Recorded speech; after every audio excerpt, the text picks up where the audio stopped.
¿Cómo les va? Muy buenos días. Exactamente 11 de la mañana y 2 minutos. Estamos comenzando la primera mañana con el señor Mauricio Cantando.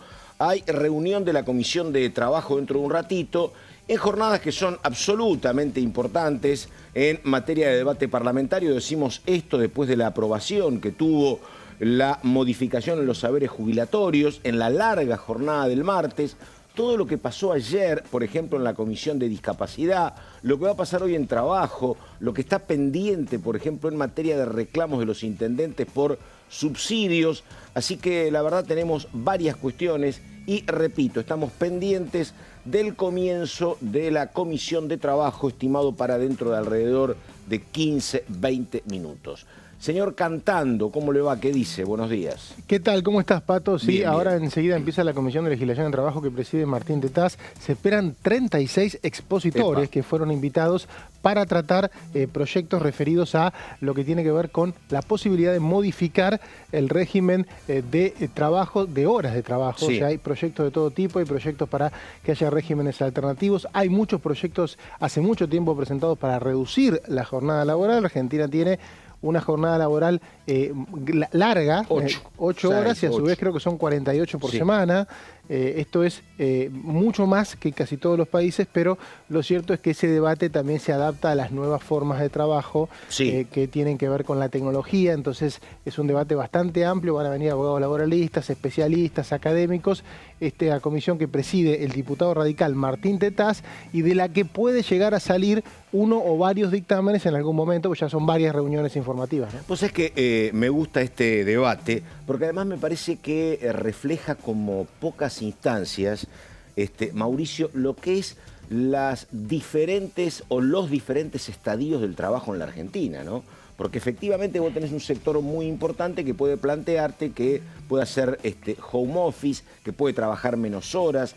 Se comparan la cantidad de horas de trabajo efectivamente que hay en la Argentina con otras legislaciones de Latinoamérica y del mundo, pero también me parece que va a dejar al descubierto lo que pasa con el trabajo informal, ¿no? Donde el sector más visible que uno ve en esta ciudad citadina, capital de la República, con millones de personas, es el trabajador informal de las aplicaciones, que trabaja 12 y 13 horas por día, ¿no? El trabajador gastronómico, el trabajador que lo hace en la UTEP. Digo, hay un sector que la verdad no se va a ver incluido en este sistema. Claro, tal cual. Por eso a veces cuando se trabaja en los temas de legislación laboral está este reclamo de si no hace falta un cambio de raíz de toda la legislación para que haya más trabajadores formales que informales. Recordemos que el Senado tiene en tratamiento ahora el proyecto de ley bases que establece a su vez algunas modificaciones a la legislación de trabajo, por ejemplo, la posibilidad de tener 3 empleados sin un registro, sin un registro formal, que pueden estar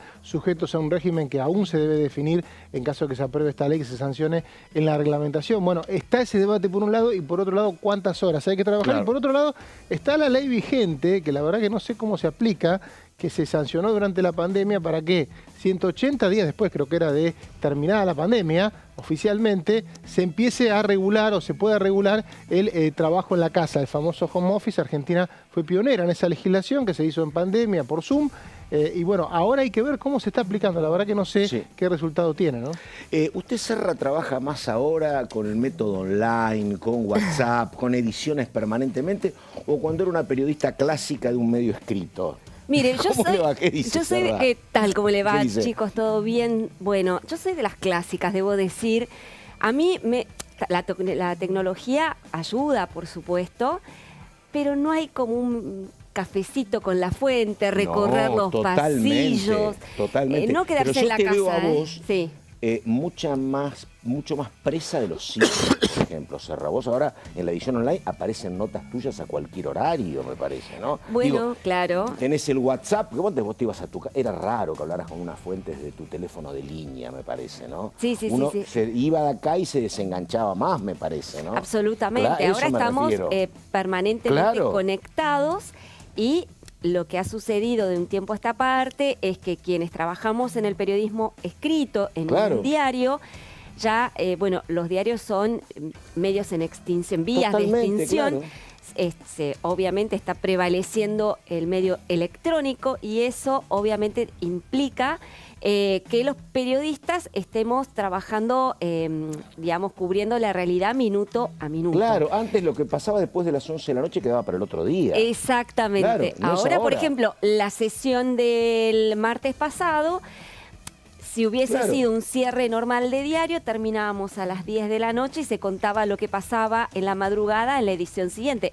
Yo me tuve que quedar hasta las 2 de la mañana hasta que terminó la sesión. Pero además, para transmitir si todo lo que renuncia un ministro a las 3 de la tarde, en la época gráfica te decían escribime algo para las 6 de la tarde. Ahora te dicen escribime algo ya para publicarlo online. Exactamente. Este es el tema. Sí, ha cambiado muchísimo nuestra... sobre todo el periodismo. Cantando ya es esta generación, así que él ya nació con esto. Vi la transición, que fue muy dura. Claro. Fue una transición de un sistema de 40, 50 años. Una persona que entró en un diario en 1955, en 1990 se jubilaba y había laborado igual. Totalmente. Había visto la foto color como único elemento revolucionario. Totalmente. Y en 2000 y pico me tocó laborar en diario cuando los más jóvenes estábamos por ahí un poquito ansiosos de, bueno, basta con esto de tener que estar esperando. Sí, claro. Y bueno, después vimos la transición y después vinieron las redes sociales que nos mataron a todos juntos. Totalmente. Quedamos todos viejos de golpe y ahora, hoy por hoy, a veces trabajas más para las redes que para un sistema propio, ¿no? Mañana es nuestro día, chicos. Hay que recordar eso. Mañana es el Día del Periodista. Sí.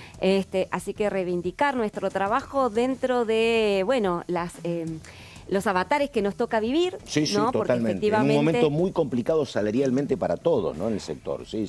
Y con, bueno, empresas como empresas públicas como Telam que están cerrando sus puertas. Lo mismo pasa con ATC o lo que Canal 7. Canal 7 y los medios públicos. Pero al mismo tiempo todo esto que vos comentabas, Pato, como las tecnologías muchas veces han revolucionado nuestras formas de comunicar, para bien y para mal, creo que hay de todo.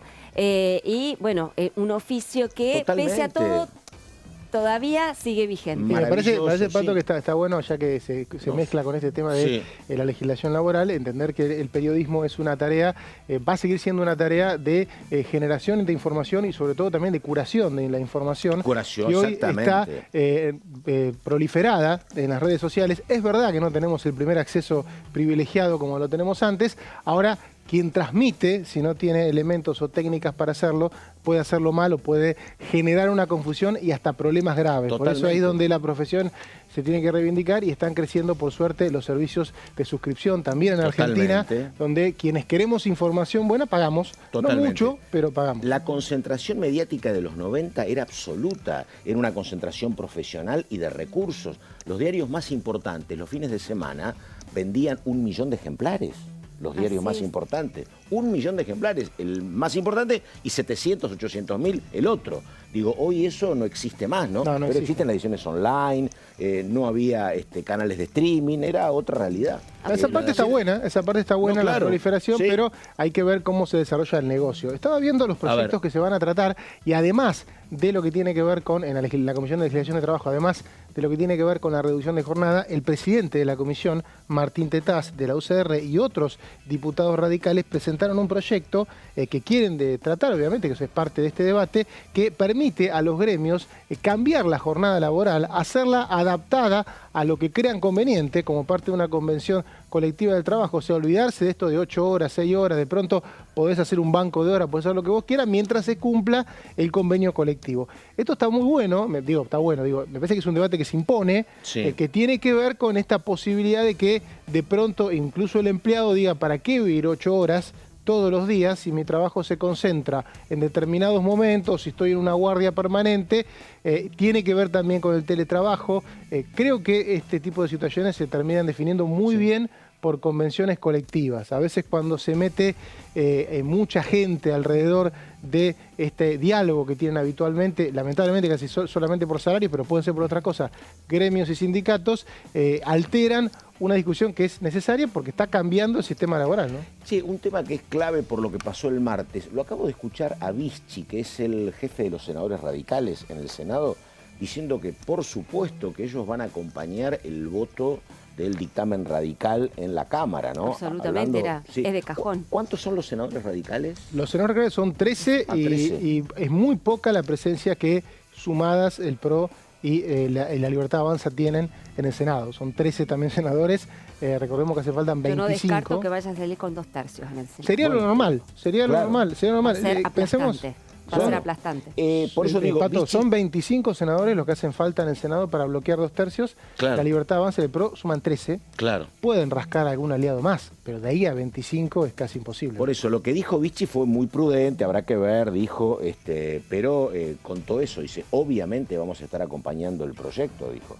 Así que nada, es el otro dato, ¿no? Y acá también está como bastante cómodo el tema de los 2/3, ¿no? Me parece. Yo creo, ¿Son 2/3 de la Cámara o 2/3 de los presentes? De los presentes. De los presentes hubo un debate, la Constitución no es muy clara, pero creo que el uso y costumbre es de los presentes. Entonces con los 160 sí estaban cómodos, me parece, de los presentes, o no tanto. Mira, a ver, los 160 sí, efectivamente es un número importante, pero hay que llegar para completar la Cámara eventualmente a una porción más, creo que son 172. Sí. Ahí está.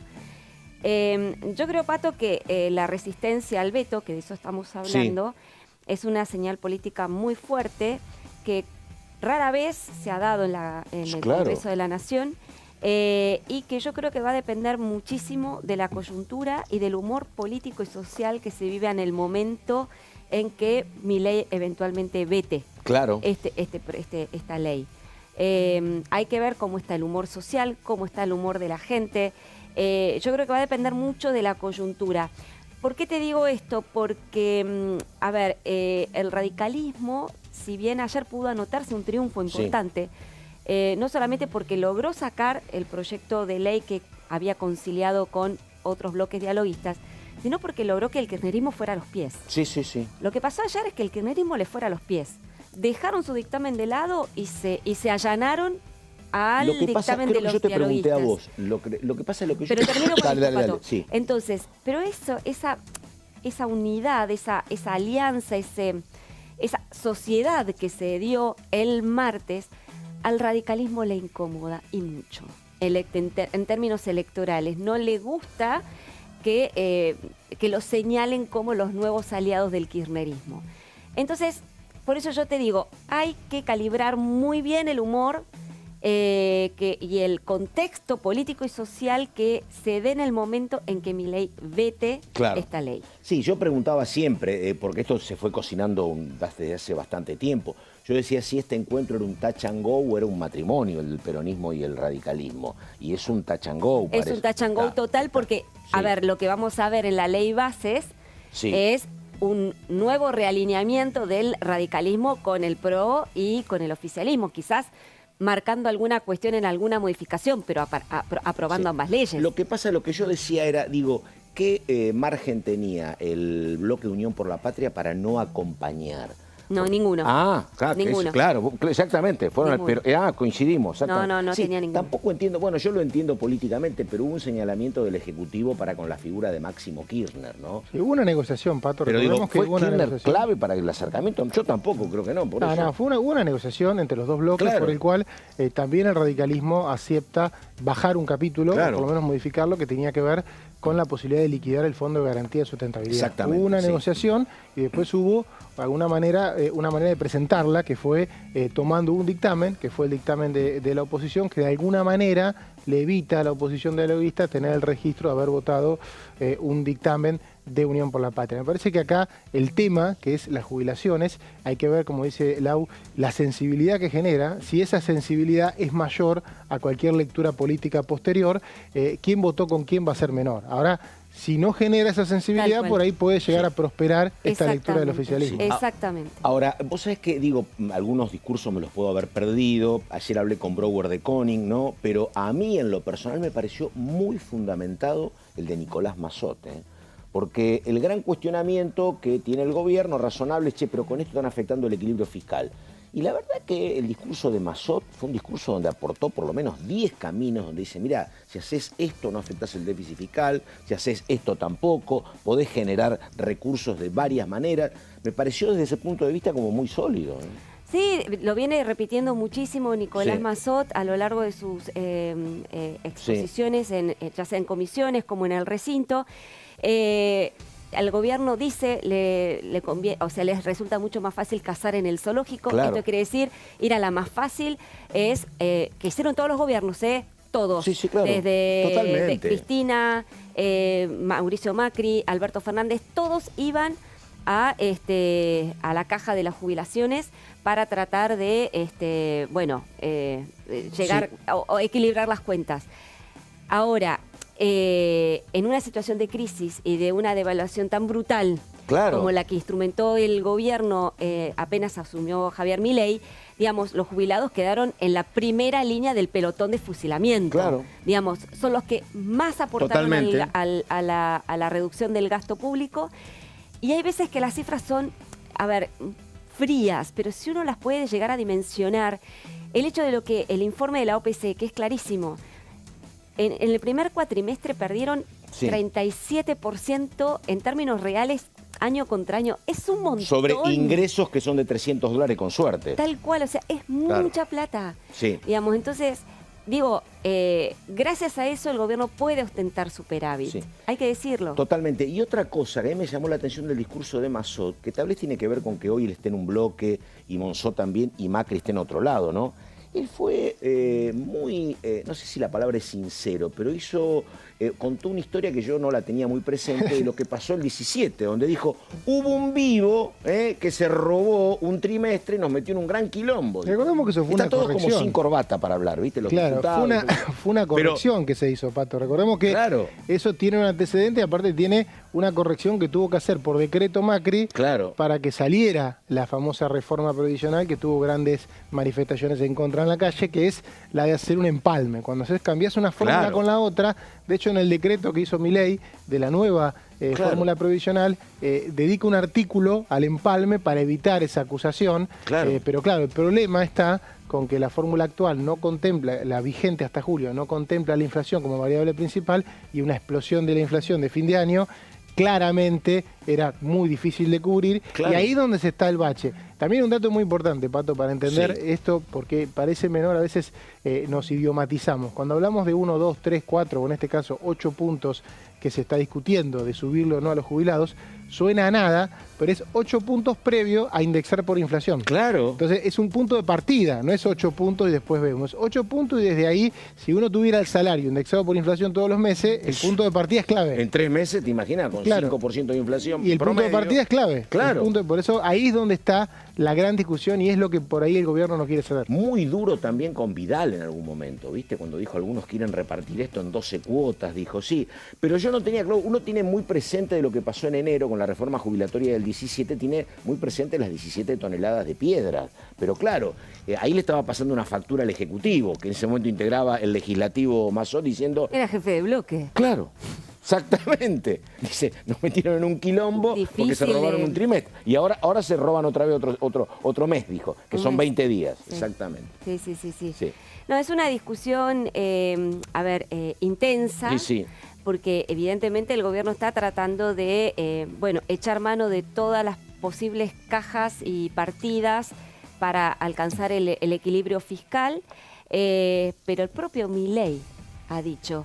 Creo que se nos fue la mano con el tema del ajuste. ¡Apa! Y sí, hubo declaraciones y dice, creo que se nos fue la mano. Cuando nos sobregiramos, que ahora tanto que ahora podemos morigerar la cuestión. Ahí está. Entonces, a ver, ¿no sería, digamos, interesante, en vez de pelearse con el Congreso, tratar de llegar a un punto medio de acuerdo? ¿Por qué tiene que ser todo o nada? Totalmente. ¿Se puede llegar a un punto de equilibrio, de diálogo con el Congreso?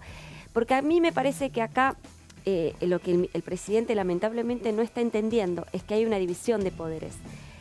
Y que el Congreso tiene plenas facultades constitucionales, se las otorga la Constitución, para definir todo lo que son las políticas públicas presupuestarias. Lo dice la Constitución, es uno de los deberes, una de las facultades, las atribuciones, y sobre todo de la Cámara de Diputados, es definir el presupuesto.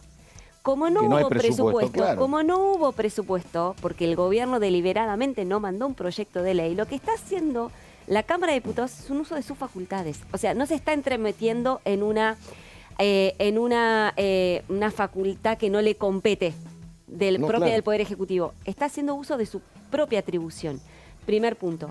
Segundo punto, me da la impresión de que al gobierno le vendría como, digamos, me parece muy, sería realmente muy positivo que así como nombró a Francos como jefe de gabinete, ese estilo dialoguista pueda rendirle mejores frutos que este planteo de confrontación que solamente sirve para el discurso en las redes. Me da la impresión. Yo también coincido con vos y no lo entiendo, pero me parece que es una característica del siglo XXI, Serra, porque ya el kirchnerismo o el fernandismo ya hacían cosas parecidas cuando vos le decías, che, pero ¿por qué no negocian? ¿Por qué no le dan ficha limpia a la oposición y sacan algo? No, porque queremos sentar posición, te decían, ¿no?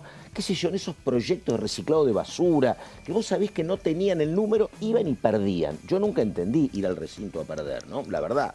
Y ahora me parece que también algunos dicen, no importa, perdemos, total, yo le echo la culpa a la casta y la gente está conmigo. Así es. Porque si no, si vos, digo lo mismo ahora, vos por ejemplo, ¿para qué vas a insistir vos con vetarlo? Si vos estás viendo que podés perder en el Senado, que tienen 2 tercios, y en diputados lo mismo, ahorrate el tema. Ahora, si vos querés la confrontación, porque la confrontación te rinde, es una cuestión muy del siglo XXI. Te rinde en algún margen. Cortoplacista, por supuesto. Primero, cortoplacista, pero además es un margen que tiene que ver con la opinión pública, que la opinión pública ya de por sí es muy volátil. El barra brava, porque el otro está pidiendo, los mercados te piden que apruebas leyes, claro. La señal de no acordar con el Congreso, para quienes tienen que invertir. Totalmente. Que es, a ver, el objetivo número 1 que tiene este gobierno. Totalmente. Está, a ver, vos ves al ministro de Economía, Toto Caputo, el propio Milei diciendo, inviertan, crean en nosotros. ¿Qué inversor serio va a invertir en la Argentina si hay un problema político de choque de poderes entre el Congreso y el Poder Ejecutivo? ¿No sería más fácil tratar de negociar como hicieron con la ley Bases, con un Francos a la cabeza, que de alguna manera logró doblegar, por lo menos en la Cámara de Diputados, no digo Senado, pero logró doblegar algunas exigencias que traían algunos opositores y lograron sacar algo acordado? Digo, ¿por qué no se va por esa vía del diálogo? Me parece que es mucho más redituable que ir a la confrontación. Cuando hablo de esto, generalmente no coincido. Él no coincide conmigo, con Cantando hablo. ¿Qué dice Cantando? A ver, usted...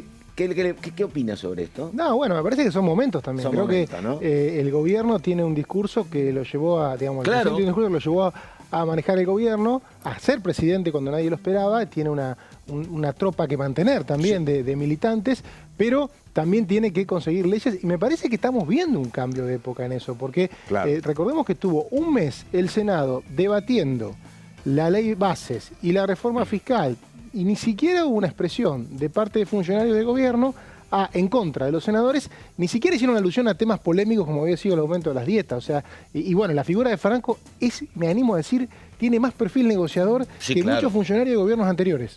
Él, ¿no? Obviamente en un marco distinto. Pero bueno, creo que el gobierno ve un poco lo que dice Laura y está bajando la espuma. Ahora, lo que es cierto es que el martes se sorprendió, creo que se durmieron, creyeron que el acuerdo no iba a suceder. Había muchas maneras parlamentarias que podía suceder. Mauri, nosotros mismos, periodistas parlamentarios, tampoco estábamos seguros cómo iba a terminar esta historia. De hecho, en algún momento yo escribí que esta sesión podía terminar en un golpe político al gobierno o en un tremendo papelón para la oposición, que hasta el momento del recinto no se ponía de acuerdo cómo encarar una estrategia parlamentaria y qué dictamen iba a prosperar. Nadie lo tenía demasiado claro. Sabía que, digamos, la idea era, había una intención de acordar, pero nadie sabía bien cómo, y si iban los opositores dialoguistas y los duros, iban a deponer de alguna manera sus pretensiones de máxima para llegar a un punto común. Finalmente eso ocurrió, pero ocurrió por la noche, mientras se desarrollaba la sesión. Yo creo que el oficialismo estaba muy confiado en que tal vez se iban a neutralizar, a anular entre los opositores, no se iban a poner de acuerdo y que finalmente no iba a pasar nada. Y creo que se durmieron, como dice Mauricio. Sí, porque además hay una cuestión que la deja muy en claro todo el bloque de Hacemos y el propio radicalismo cuando dicen, che, déjense de jorobar, nosotros no somos el club del helicóptero, nosotros no somos irresponsables con el tema de atentar contra el equilibrio fiscal, dice, ¿no? Hemos trabajado, y además dieron otros títulos. ya le dimos acá la ley bases, la volvemos a dar a la ley bases y le vamos a votar el presupuesto, por también eso dijeron, ¿no? Ese fue Rodrigo de Loredo de la UCR. Le disculpas por la demora en el inicio de la sesión, pero no tenía manera de llegar y hice lo que pude, no lo que quise. Pero es mi responsabilidad, así que les pido disculpas. El esquema va a ser de la siguiente manera. Tenemos un montón de expositores. No vamos a agotar hoy todos los expositores porque además hay muchos